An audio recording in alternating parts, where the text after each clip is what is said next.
parole aux associations.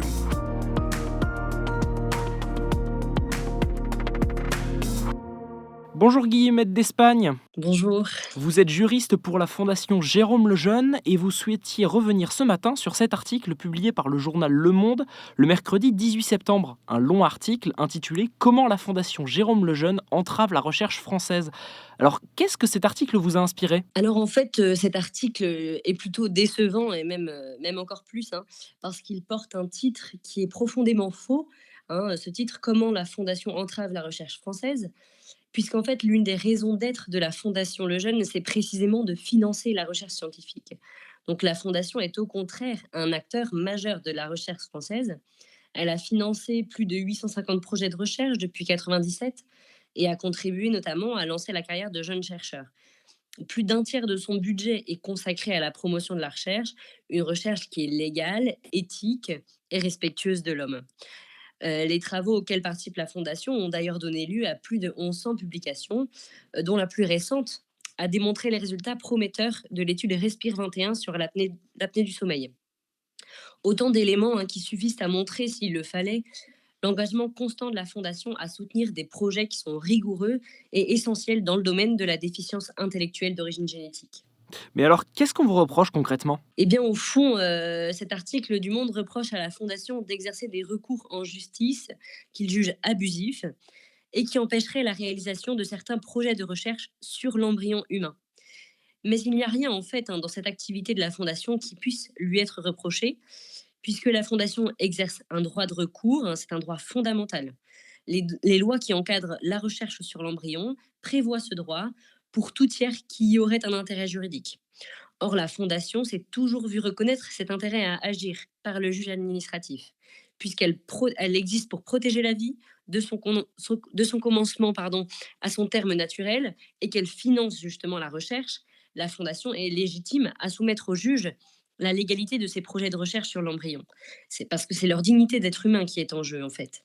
Et en réalité, ce n'est que ce que fait la Fondation. Elle soumet au juge administratif la légalité des décisions qui sont prises par des agences d'État et qui autorisent les chercheurs à mettre en œuvre des projets de recherche sur l'embryon. La Fondation n'attaque aucunement ni les chercheurs, ni la recherche en elle-même, ni d'ailleurs toutes les recherches sur l'embryon. Elle soumet simplement au juge des décisions qu'elle considère illégales. Il n'y a pas de question de religion ni de morale. Un recours juridique, il est fondé sur le droit. Et ce droit français, même s'il ne protège que peu l'embryon, n'autorise pas encore toutes les recherches sur l'embryon. Voilà. Et justement, les juges ont-ils déjà statué sur l'illégalité de ces autorisations ? Bah oui, tout à fait. Et c'est ce qui confirme aussi en fait la légitimité de la Fondation dans l'exercice de ses recours. Le juge a donné raison à la Fondation dans 16% des cas, ce qui est tout à fait dans la moyenne habituelle des recours devant les tribunaux administratifs.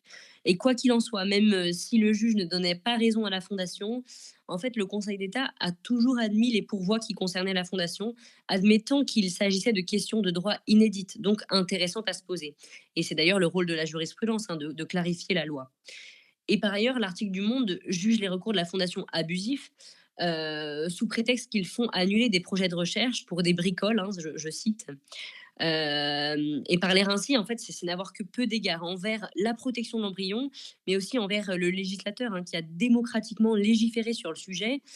Et en tout état de cause, le juge a d'ailleurs annulé des autorisations de recherche, mettant en œuvre, par exemple, des embryons à 3 parents, ou la suppression eugénique des embryons trisomiques in vitro, le DPIA, qui sont autant de procédés qui sont dangereux pour l'homme, mais surtout prohibés par le législateur français et autorisés illégalement. Donc les recours exercés par la Fondation sont en réalité plutôt une perspective qui est rassurante pour toute personne soucieuse du respect des lois et de la protection de la dignité de l'être humain dès sa conception. C'était d'ailleurs l'une des préoccupations majeures du professeur Jérôme Lejeune qui disait: qui défendra en justice la forme la plus jeune de l'être humain ? Eh bien, qui d'autre, si ce n'est la Fondation ? Merci Guillemette d'Espagne. Merci beaucoup. Je le rappelle, vous êtes juriste pour la Fondation Jérôme Lejeune. Pour plus d'informations sur l'association, rendez-vous sur le site internet fondationlejeune.org. Très belle journée à vous.